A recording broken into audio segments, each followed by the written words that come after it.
You are listening to Proof Text, a Glossa House podcast exploring Scripture and all things related to it. New episodes are released daily. For more information, check out glossahouse.com and subscribe to our channels on Spotify and YouTube. Welcome and enjoy. Hello and welcome to Proof Text and Glossa House TV. I am Michael Halcomb, and today I have the great privilege and honor to be talking with Dr. Sandra L. Richter. And this is really exciting for me. I'm looking forward to this very much. So it's good to have you here, Dr. Richter. I want to show your... I was going to say, Michael, thank you for the invitation. It's great to be here. Yeah, I couldn't find a website for you, like a .sandyrichter.com or anything like that. Do you have that or no?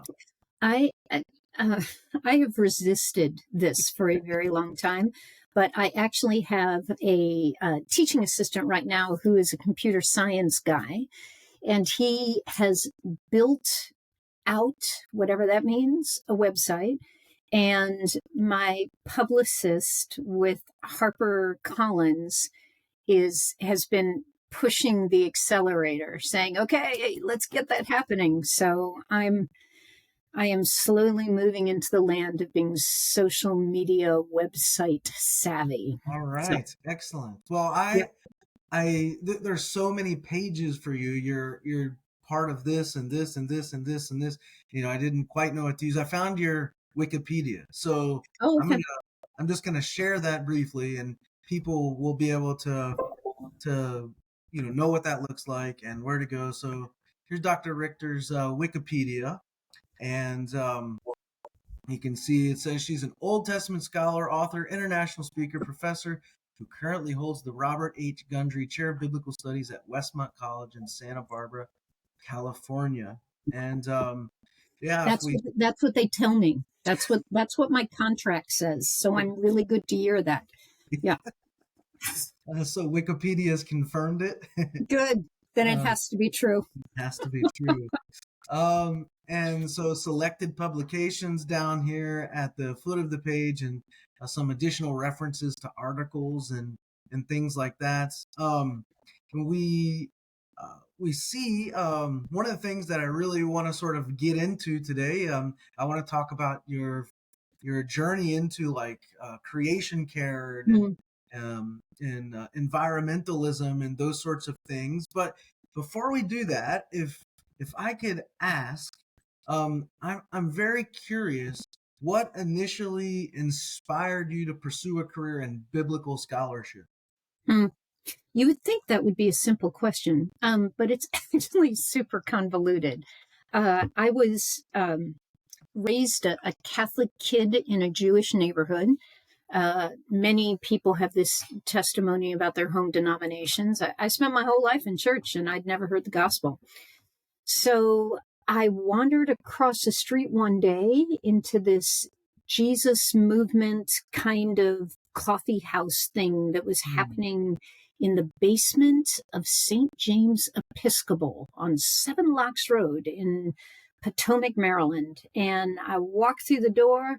There was no shortage of folk there who were passionate about their new faith commitments.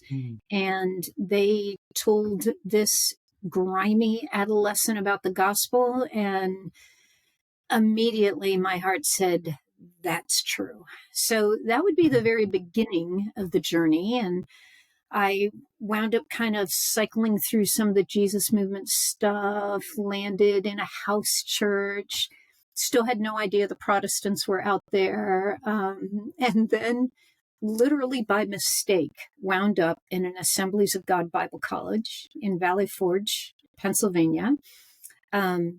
I had read The Cross and the Switchblade, and you might not even be old enough to recognize that title, but it's the story of Teen Challenge. Yeah? Yeah. So I read that book. The Holy Spirit just used it to totally grab my heart. And I wound up going to one of the elders in my fellowship and saying, hey, I've read this book and I can't sleep at night. I need to find these people. I have to help these people. And they said, oh, what you're experiencing is a call to ministry. And I said, oh, okay, what's that? And they said, well, it means you need to go to a Bible college. And I said, oh, okay, what's that? And they gave me the name of 2 colleges. I applied, probably in crayon. One of them apparently lost my application. The other one was Valley Forge. So I went to Valley Forge. I worked in Teen Challenge in the summers in Philly in induction. Such a formative experience. And I graduated from the school and went into ministry. And, here I am, youth pastor, educational minister, worship leader.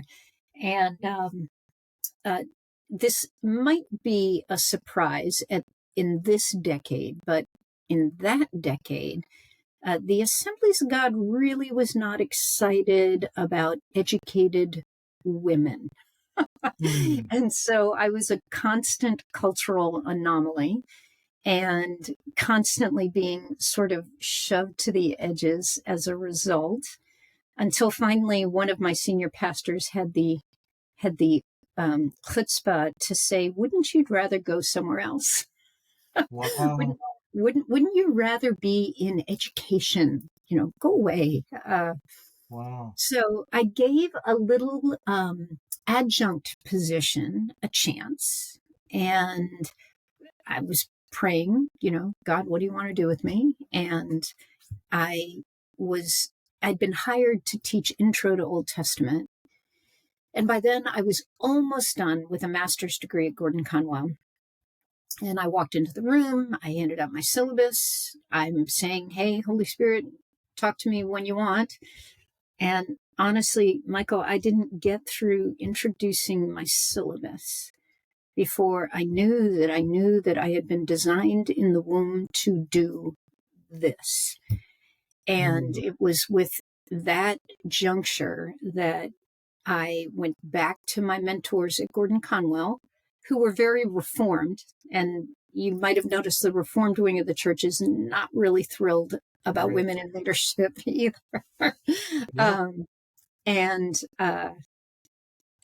I said, hey, I think this is where God is directing me.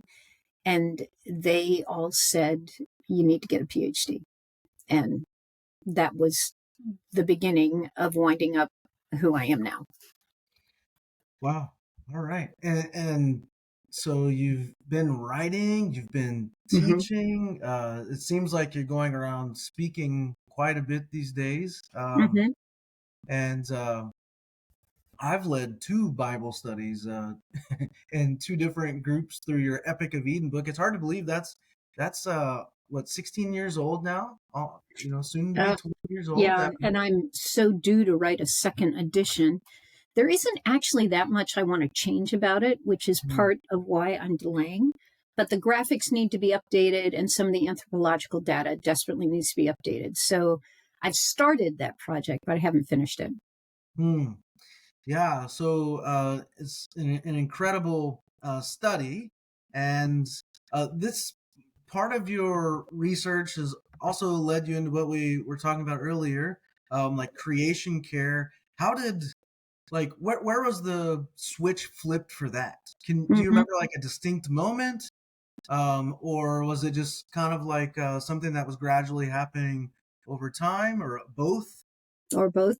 Yeah, and let me dial back to the Epic of Eden for just a minute, because it might be helpful for your audience to know that what has grown out of that IVP book has been a series of Bible studies designed for laity in every possible scenario. So they're video based with a study guide, and the newest one, Deborah in the Book of Judges, is coming out this summer.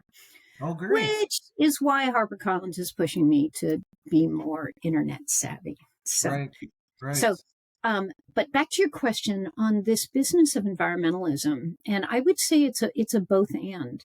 The slow growth emerges from just who I am. I spent a lot of time in my childhood camping and hiking and living with just a really profound empathy for the wild creature, the domestic creature.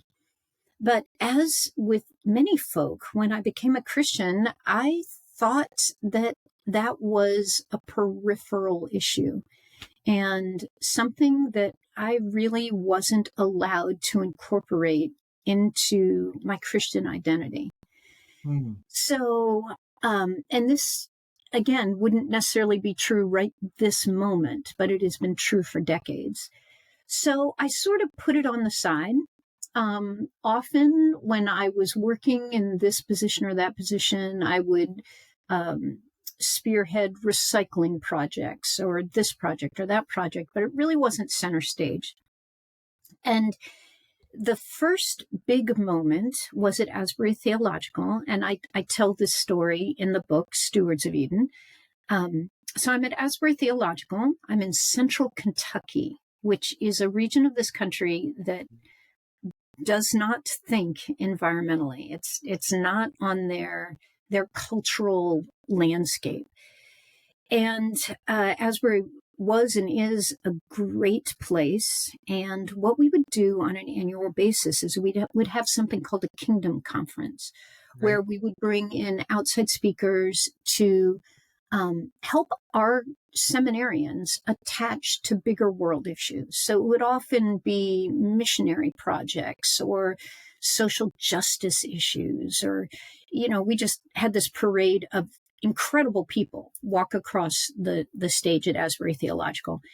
And Christine Pohl she's the ethics and hospitality lady, always led this effort. So in 2005, she kind of tossed it back to the committee and said, what do you guys want to do this year? And my hand went up. I was like, can we address environmental issues? And Christine was courageous enough to say, yeah, let's do that. So here in 2005, in central Kentucky, we structured our Kingdom Conference around environmental theology and the social justice issues that surround environmentalism. It was the first time I'd ever been asked or allowed to speak on the topic from a pulpit. And I was nervous. Yeah, I was nervous. And I'd been given 20 minutes. I took 25, they told me, and decided that the way I was going to get my community to hear me was if I spoke out of our shared rule for faith and praxis. In other words, just the Bible. And I gave it everything I had, and my community responded in kind. It was actually quite beautiful. And we went from being an institution with almost zero investment in environmental issues to a leading recycling program in the region. We began adapting environmental standards in our building and our paving and our protection of our native spaces. And to this day, Asbury Theological is doing a fabulous job as an institution in its commitment. So, long answer, that was the first big turning moment. And then the second was when I found myself at Wheaton College. And we went to Wheaton College in 2013. And by now, I've done a lot of writing, and I've addressed the Institute of Biblical Research on this topic and published a couple of articles.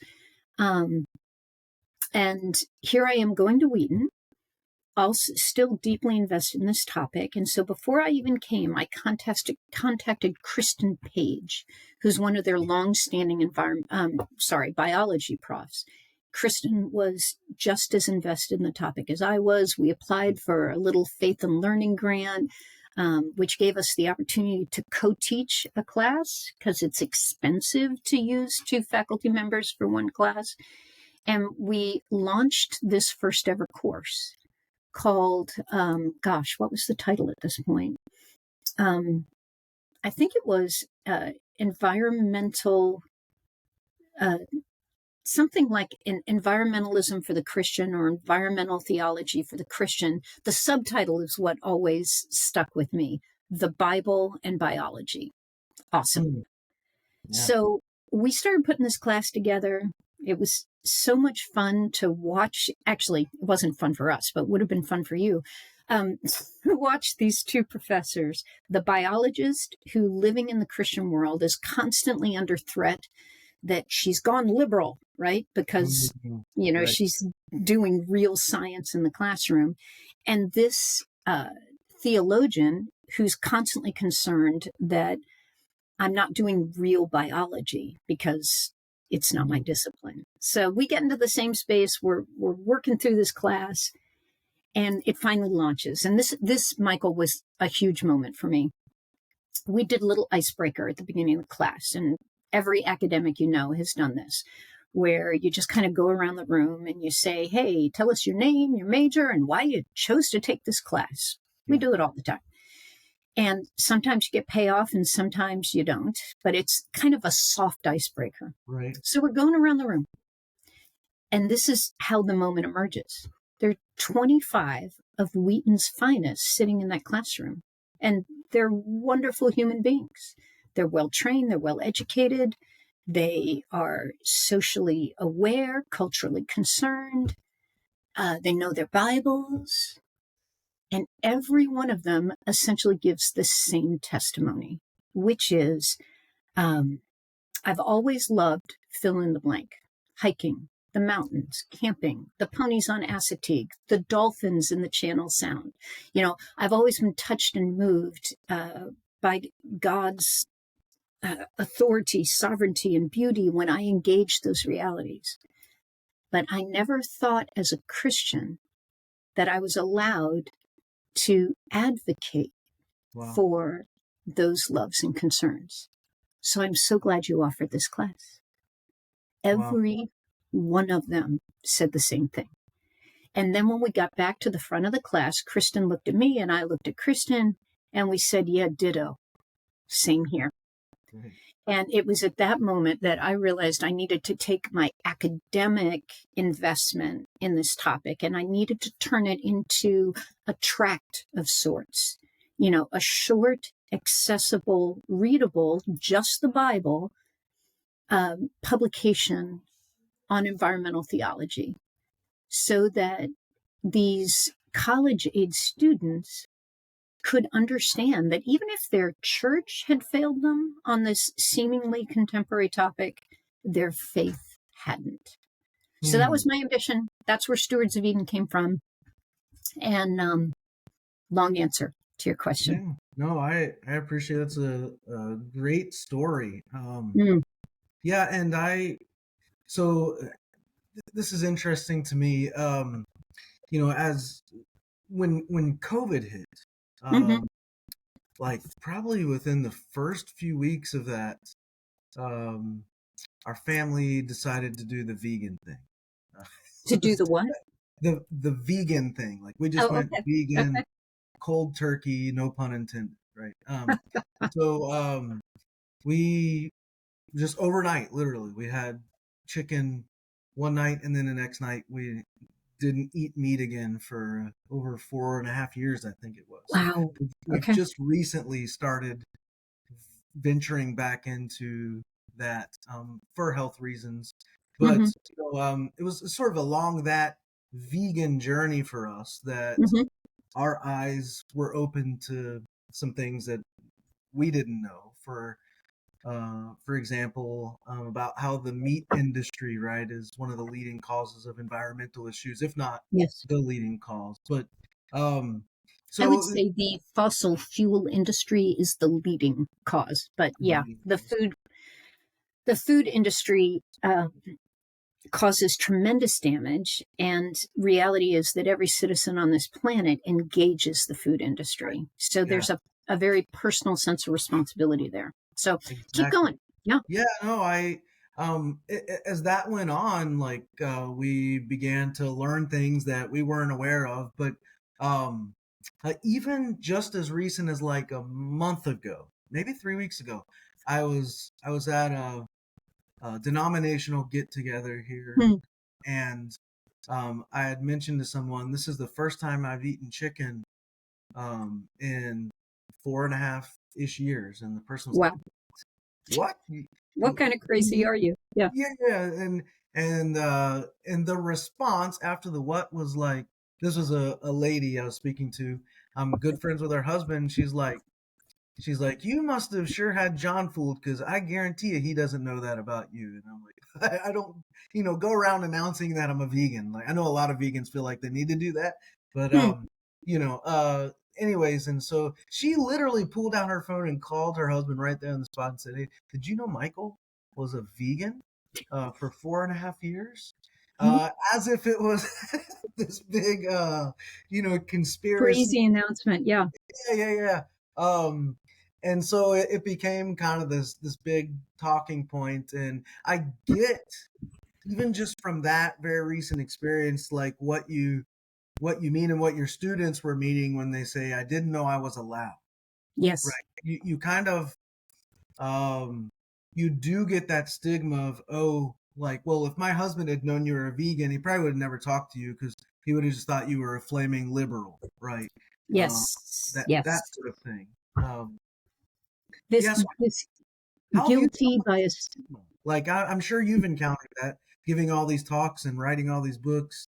Like, say a little bit about that. What's your experience? yeah. What I do in the introduction to the book, and I wind up doing this in the introduction to almost every presentation I give, is talk about how we got here as a community of faith, thinking that issues of environmental protection, defense, dare I say, stewardship, are Mhm.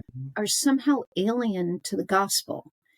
And my answer to that is three-part. The first one is politics, American politics. It's not United Kingdom politics, it's not European politics, it's American politics. And as we've all watched the polarization of our two parties Yeah. and some of the absurd things that come across our news feed as a result of that polarization, environmental concern has wound up grist in that mill.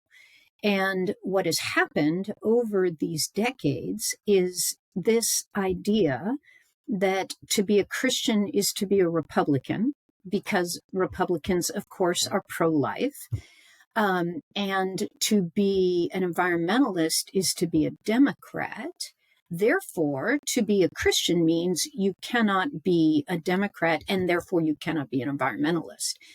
And the logic of this, I hope, is confusing to your audience, because it is that kind of craziness. But this is what's evolved in our political views of Christianity. And what I say to my audiences all the time is, hey, team, we are citizens of another kingdom. And as citizens of another kingdom, our true politics as Christians are going to critique both the Republicans and the Democrats. Right. And we will never, in this fallen world, in this already not yet stage of the kingdom, we will never be satisfied with the politics of either party. And our job as the church, dare I say, the moral compass of society, is to actually offer a better third alternative. And that better third alternative is that the fear of the Lord is the beginning of wisdom, and his moral code is the moral code that actually leads to life. So once we put American politics aside, let's start examining our rule of faith and praxis regarding theological concern. And that is exactly what I do all day, every day, which is demonstrate that the Bible, which seems to be an ancient document, has always been deeply concerned about how the people of God maintain and care for the land grant that our God has given us, be it the land grant of the garden, or the land grant of Canaan, or the land grant of the New Jerusalem. So that's issue number one. Issue number two is typical to all issues of social concern, especially for Americans. We live a pretty decent life. And as a result, we don't see out our front windows the impact of 90% deforestation in Madagascar. 90%. Wow.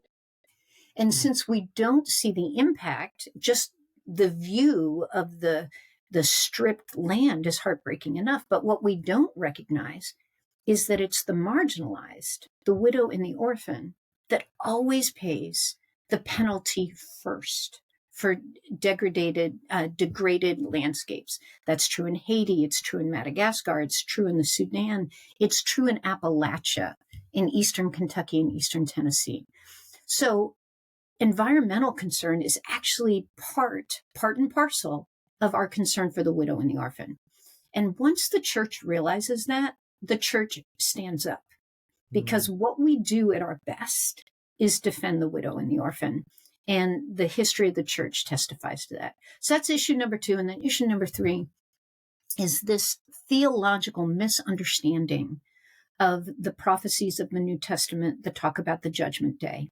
Right. And what we hear in Peter and Thessalonians is that it's all going to burn. So since it's all going to burn, let's get to doing what actually lasts, which is saving souls. And N.T. Wright, Colin Gutton, Ben Witherington, Doug Moo, all of the New Testament authors that your listenership would celebrate would say, full stop, team, that is a misreading of the New Testament. It is not all going to burn. Rather, as Romans 8 teaches us, it's all actually going to be resurrected. Yes. And we need to care for it. Yeah.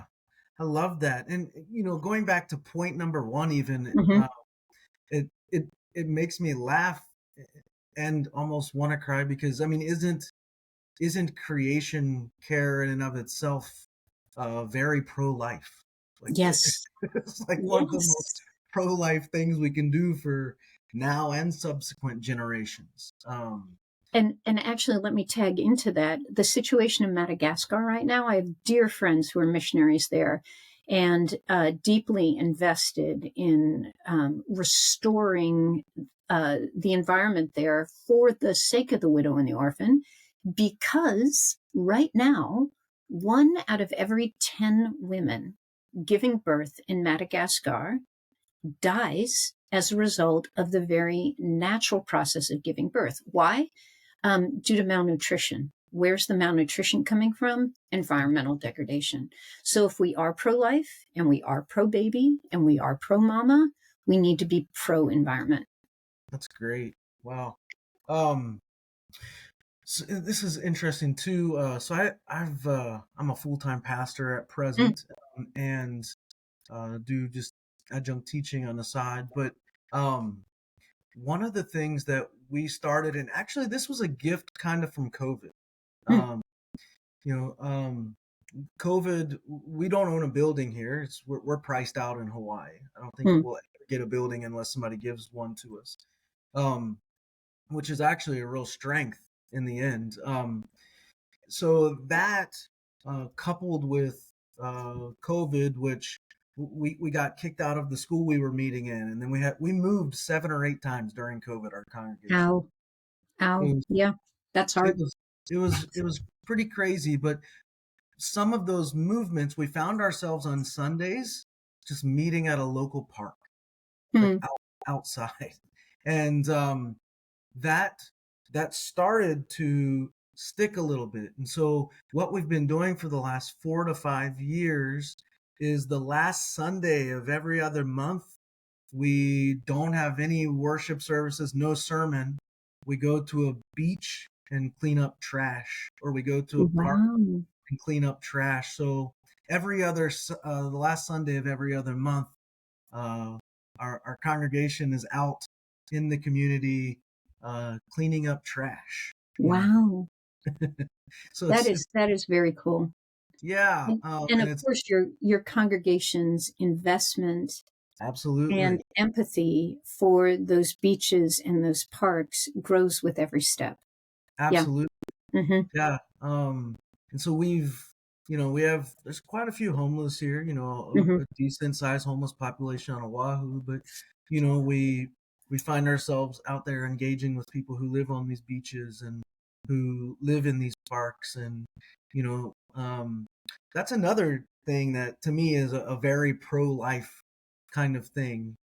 It's a more holistic view of being pro-life rather than just the abortion issue. But It's been encouraging and to be part of a congregation where that's now become like part of the DNA, right? Part of the identity. And we've managed to we meet typically at a school, and there have been Sundays where we've just not had services and we've gone around and cleaned up the school grounds before school gets back in session or something like that. So it's And been really neat to be part of that. not only is that a growing point for your congregation, but it is such a testimony to the surrounding community, because this generation is very aware of environmental degradation. And this idea that the church can just stand on the sidelines and offer no opinion and no leadership on that topic is a terrible witness. Right. There's a church that I ministered at a few years ago. It's called Horizon Church. They're near Cincinnati, Ohio. And again, when you get to the middle of the country, you're not typically dealing with a culture of environmental concern. Here in Santa Barbara, you in Hawaii, there's a cultural norm of concern, but Cincinnati, Ohio, not so much. And these folks had, dozens of acres, and their dozens of acres were covered with water consuming lawn and invasive species. And they decided, as an expression of environmental stewardship, to transform as much of their property as they could back into prairie, and then to open it up with walking paths to the local community. So what they've done is they've taken their church out of the us for no more mindset, and they've given their property back to the community with this concern for restoring native populations of plants and flora and fauna. I can't wait to see what happens with that larger testimony. Just so powerful. Yeah, absolutely. So I'm curious. Maybe you could just shed a little light on this. So because we're walking around this about how, especially for people who maybe haven't read some of the stuff you've written. And by the way, I do want to share, as I'm saying that, I was looking at, I had your Wikipedia pulled up, and the essay. I was wondering if this essay, "A Biblical Theology of Creation Care," came out of that meeting or conference that Dr. Pohl had set up. And this is free. This is linked on the Wikipedia page for free, and we'll try to put it in the show notes here. But so curious, just can you give us a snapshot of how the Scripture addresses the concept of creation care, and what sort of scriptural foundations there are to support the idea of environmental stewardship? Yeah. And let me say as well that, just to launch with this, in case people are thinking of flipping the channel already, there are so many voices out there regarding environmental concern, and some of them are flat out crazy. Okay. I mean, we can go there, that there is, because it has become a cultural concern, everyone and their second cousin is jumping on the bandwagon. I have made a commitment that I am going to address this topic from the Bible, and pretty much only from the Bible. Like, I offer an array of case studies that take these biblical messages and animate them with current issues. So let me say right at the forefront that there are so many voices out there regarding environmental concern, and they range from what I would consider just downright practical, and of course we want to do this, to stuff that's kind of out there with messages that embrace pantheism and a version of what we would call in the discipline biotic rights that really would not be friendly to a biblical message. So my commitment in my work is to give Christians back the biblical and theological messages of their rule for faith and praxis, their Bible, as regards environmental concern. So big talking points. The first one is the creation narratives themselves. And as we move from Genesis 1 through Genesis 2, what we hear over and over again is that this planet, its creatures, its flora and its fauna are not ours. They never have been, and they never will be. All of the resources of this amazing universe belong to the Creator, to the Almighty, and what He has offered us as His stewards is the privilege to live on this planet and enjoy its resources, but the responsibility to steward those resources for His purposes. So even in our dominion, even in those controversial terms about to rule and to subdue, humanity from day 6 of creation is given those responsibilities and privileges under the sovereignty of their Creator. We don't get to do what we wish. We act according to His sovereignty. So the command when we get to Genesis 2:15 is that the Almighty put the human in the garden and commissioned the human to tend and to defend the garden. So the very foundations of our biblical theology is that we are stewards, not rulers. We are tenants, not owners. And so just like every college student in my world, they have to put down some sort of security deposit for the dorm room apartment that they live in. If they don't care for that dorm room, for that apartment, well, they're going to surrender that security deposit. It's the same dynamic in the garden. And what Yahweh says to Adam and Eve is either do it my way or find yourself getting tossed out of your land grant, which is exactly what happens in the garden. And then we see the story repeats with Israel. Once again, Israel is given a land grant.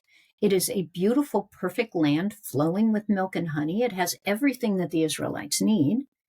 But Israel is given a covenant that they have to keep if they intend to stay on that land grant. And this is what is a surprise to most of my audiences. That covenant includes laws of sustainable agriculture. What? Right there in Deuteronomy? Laws of environmental terrorism. What? Right there in the Mosaic Covenant? Laws of humane animal husbandry, laws of defending the wild creature and protecting its habitat. All of that can be found in the law codes of ancient Israel. And people are stunned that these type of concerns go all the way back to the Iron Age, even the Late Bronze Age. So that's where I start. Where would you like to go from there? Yeah, I mean, I'm so let me throw you a scenario. So I love what you just said. So let's say we have Bob sitting here next to us, and Good old Bob. Good old Bob, and Bob says, Dr. Richter, that all sounds good, but I constantly have this political narrative put in front of me and shoved down my throat about things like global warming, and that's all a farce. And it's been so politicized, we can't trust anything. I'm wondering, how do you respond to Bob? Yeah. Well, the first thing I would say is I hear you, Bob. Again, the politicization of this issue has been so immense that it has generally wrestled it out of the hands of the common believer. And that not only does it trouble me, it makes me angry. And the polarization makes me angry. So what I would encourage that general listener to do is, first of all, remember, who are you? Who do you work for? Whose kingdom do you belong to? Okay, great. Within those confines, what are our responsibilities? We will always, as the community of Christ, be misunderstood by the world at large. We will always be seen as a peculiar people, and we will live out the strategy of the kingdom as a mustard seed in the garden, as leaven in the lump. And we just have to embrace that reality. So first of all, I would ask Bob to pull himself out of that narrative and put himself back into the narrative he belongs in. And then in that narrative, what does his Bible have to say? And his Bible has to say that he is a steward of creation, that he will answer to the Creator for how he deals with every wild creature in his backyard, every creek that runs through his county, and the longevity of this planet. That's what the Bible says. So the fact that we have got some crazies out there who are politicizing and polarizing has nothing to do with me. I know who I work for, and I need to serve faithfully. When it comes to things like climate change, Bob would be right. That one is not in the Bible, which is why it's not in my writings, because my expertise is Bible. It's not climate science. But I would probably encourage Bob to listen to Katharine Hayhoe once or twice, a passionate believer. She is a climate scientist. Her moral commitments land largely where mine do, and she has a lot to say about that topic. Practically, I can actually take climate science and put it on the side of the table, because the answers to issues of sustainable agriculture, sustainable use of resources, the wild creature, humane animal husbandry, which are addressed loud and clear in the biblical text, the answers to resolving those things actually will resolve climate change as well. So that's kind of how I handle it. I love that. It's interesting too. I mean, as you're speaking about that, and you had mentioned earlier that sort of Kentucky and Ohio, that they're not, I don't know, there hasn't been as big of a, I guess, interest in sort of environmentalism, which is fascinating to me because, in Kentucky, we have all this beautiful farmland, and you would think that of all people, farmers who were tending to the land would be the most interested in that sort of thing. And if you don't mind, I think there are 2 or 3 issues tied into that. One is that there's kind of 2 types of folk who live in rural areas. One of them are transplants who they want to get out of Detroit. They want to get out of New York City, and they've used their ridiculously outpriced houses to go pick up 20 acres in the country. Those folks have seen what happens with unrestrained land use, and they're going to do everything they can to protect the 20 acres they've been able to buy. But then there's the other folk who've lived there all of their lives and haven't seen what downtown Detroit looks like. And often they are right in the middle or the lower echelons of the socioeconomic caste. And they are sick and tired of the people in Washington, D.C. and New York City telling them what to do with their resources. And they don't see some of the long-term impact. So there's a cultural, economic thing going on there. That's one thing I want to say. But the other thing I want to say is that we have driven the small-time family farmer out of farming. So when you talk about farmers, they almost don't exist anymore in the United States.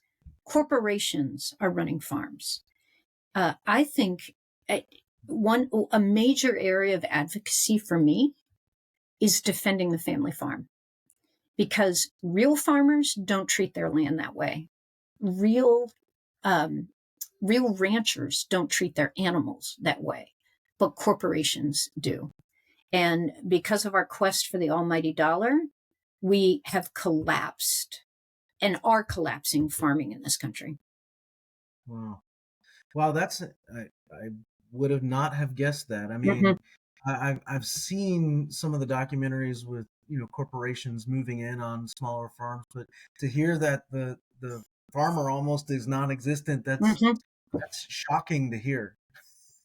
I actually tell a story of I'm flipping through the book right now of a dairy farmer in the book, and his name is Jim Goodman. Do I have the Goodman correct? I mess up names on a regular basis. There have just been too many. Yeah, Jim Goodman. And he talks about the collapse of the dairy farm in the United States of America. According to the U.S. Department of Agriculture, the number of dairy farms in the United States has dropped from nearly 650,000 in 1970 to 40,000 by the end of 2017. That is a staggering differential. And what Jim brings into the picture is the number of suicides of salt of the earth dairymen that go along with that number, the collapse of local communities who depended on the farmers coming in and making use of the post office and the grocery store and the local diners and cafes, and therefore the escalation of addiction and unemployment, or I probably should say unemployment and addiction, and the collapse of school systems that goes along with all of those numbers. No, our industrial farming has collapsed both what we would consider humane and long-term stewardship of land and animal, but it is also collapsing our societal systems. Wow. Man, that's really shocking to hear. So what, besides, I would say start with reading some of your books, even start with reading this essay that we'll post in the show notes, but beyond that, or in addition to that, after that, what can we do? What do we do? Yeah. And what do you and I, just two humans on this planet, do? Because the problem does seem absolutely overwhelming. At the end of the book, and Michael, I can email this to you as well. I've gotten permission from the publisher. I have a little chapter that is called Resources for the Responsive Christian. Okay. And I can send you the PDF. You can post it to the show notes. Where do I start with that? The first place I start is getting informed. And getting informed is pretty easy. You go online and you pull up the Sierra Club and you enroll in a $35 a year annual subscription.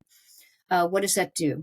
It brings a magazine like Sierra Club. I would recommend Sierra Club, Audubon, Nature Conservancy. Those are three of my favorites.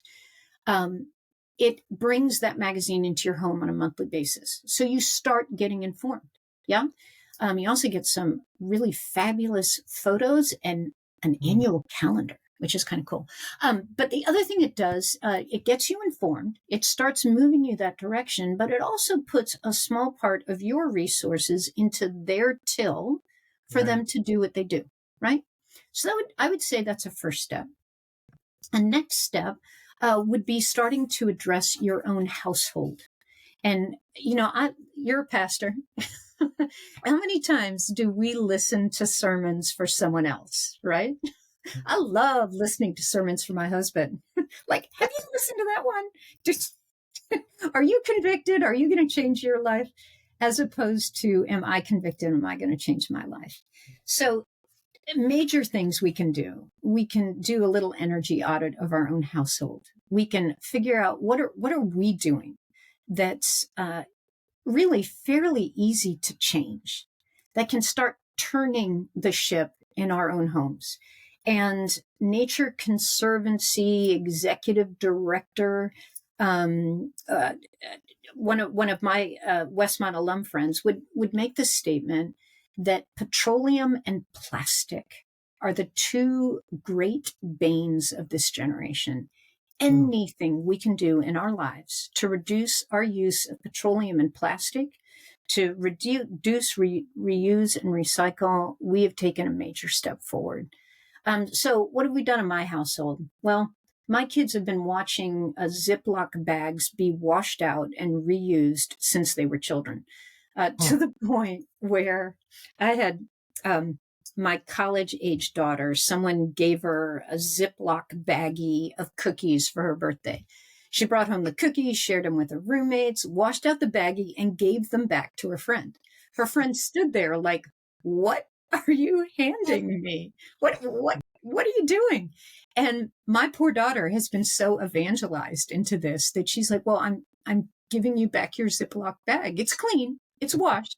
And they're like, "What are you doing?" So reality is, I've got a drawer in my kitchen that is stuffed full of bread bags and carrot bags and Ziploc bags that we've been using for 10 or 15 years. Yeah. Wow. So that's a tiny example. Here I am in California. It was really easy for us to offset our electric use with solar. I found a company that was willing to install solar free of charge. They own the system. I have zero responsibilities. And my electric bill has gone down by 30%. Wow. Those programs are out there everywhere. We put in a clothesline. Again, I'm in California, so I'm allowed to get chickens. So Greta, Lucy, Mags, and Goose have been supplying us with eggs for the last 5 years. And they're also tons of fun. All of these little steps make my family a little greener. So I have a whole list of those things, and you'll post them. Yeah. The other thing we need to realize that as churchgoers, our church facilities are major facilities in our community. And usually issues of the use of our church property and use energy are way at the bottom of the list when the elder board gathers to figure out what we're going to do with our resources. But a green team on your church vestry, whatever you're going to call it, that's a really cool investment. And there are people in your congregation who care. I actually, so cool, was invited to speak at our local synagogue because the green team at the synagogue said this lady knows more about our Old Testament scriptures and what they have to say about environmental stewardship than any of us do. So 2 weeks ago, I stood in the pulpit of a synagogue. That's never happened before. So those are some ideas. Wow, I love that. Can I ask you, before we go, this is something, that just came back to mind for me, and I'm curious about this. I mentioned earlier that we went through sort of this vegan phase for about 5 years. I am curious about, you're just listing off those things about diet.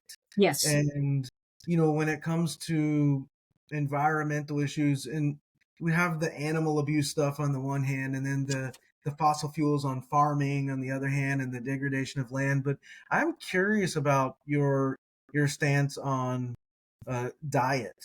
Yes. Well, and thank you for saying that, because a major issue I forgot to say is that in our American economy, you and I can accomplish more with where we invest, like what we buy, than probably any other society on the planet. I think back to dolphin safe tuna. Do you remember that movement? Where I don't know. Yeah, the way they were fishing salmon was catching as many dolphins as it was salmon. Oh yes, yes, I do remember. And of course, dolphins drown. They're mammals, so there were the world just couldn't tolerate the fact that Flipper was drowning as a result of me getting canned tuna. I think I said salmon before. I should have said tuna.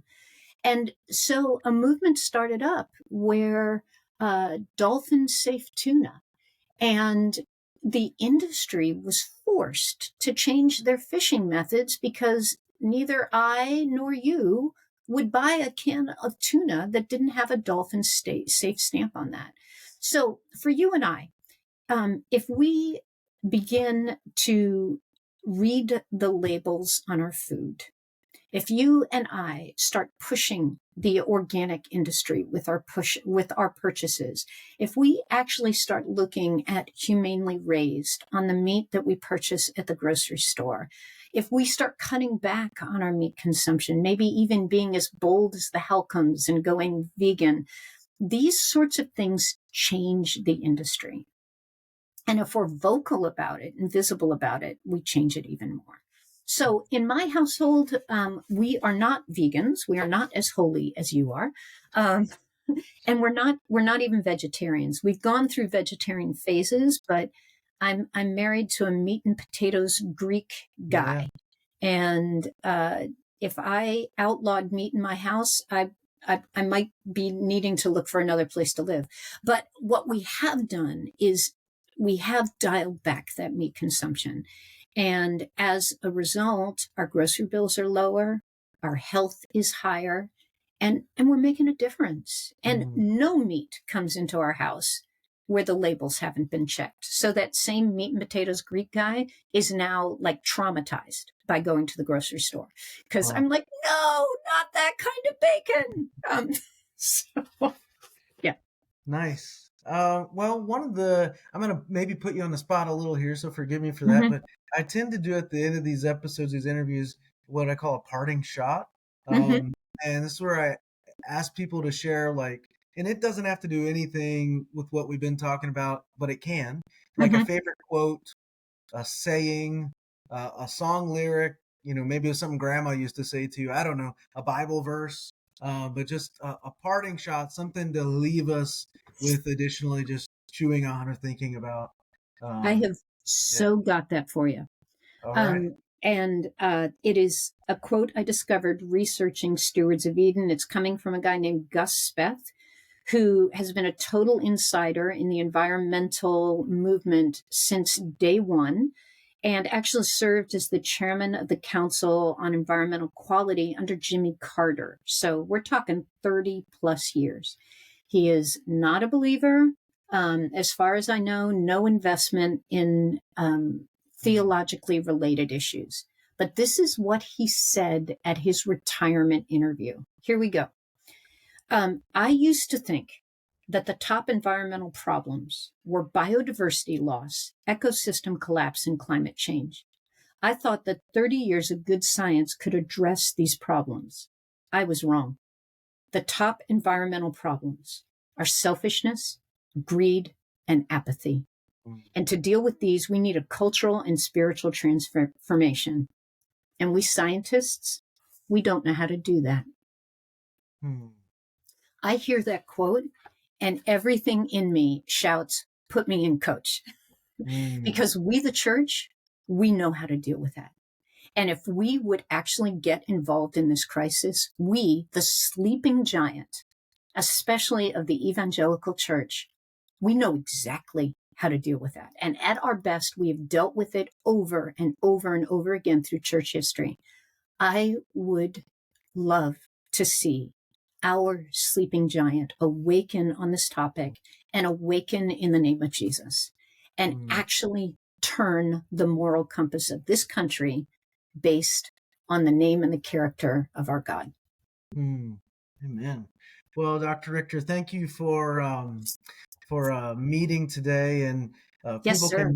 People can find you on your Wikipedia page and your soon to be launched website. And yes. you do have at least one book coming out soon. Do you have anything else you'd like to I talk about? have got this one, which is Stewards of Eden. This came out a few years ago. And again, it is designed for the undergraduate, for their parents, and if I've really scored, for the grandparents as well, because they will recognize the message of Scripture in there. I have just launched with InterVarsity Press what I hope will become a series of children's books on creation care. And the first one scheduled to be launched is called Abigail and the Waterfall. And the characters are this little family and their engagement with environmental issues, environmental theology. So that one's coming out soon. And what else can I tell your people? They can always find me on my faculty page. I try to keep that up to date with my speaking engagements. I am not coming to Honolulu anytime soon, although you could change that, and I wouldn't mind. I wouldn't mind that at all. So yeah, hopefully those resources. Twitter, Facebook, I don't know how active you are. So the HarperCollins publicist, we are launching a public-facing Facebook page that there are no restrictions on it, linked into Instagram. This is all supposed to launch on June 1st, so not too far away. And Sandy Richter, Sandra L. Richter, all of those searches should find those places. Excellent. And Lou Aguilar is going to be so thrilled that you've been nagging me about these realities. Oh, excellent. It's so great to see you. It's great to have you on this podcast. Thank you so much for sharing and educating us, and keep up the great work, Dr. Richter. We're grateful. Thank you so much. It's a joy to be here, and thanks for taking the time.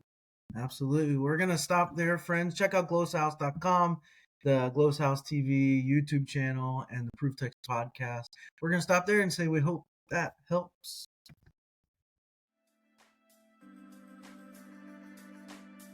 Interested in growing your ancient language skills but not sure where to start? Gloss House can help. From illustrated readers and short stories to lexicons and grammars, Glossa House offers a variety of resources for beginning, intermediate, and experienced ancient language learners. Head to glossahouse.com today. Glossa House, language resources for the global community.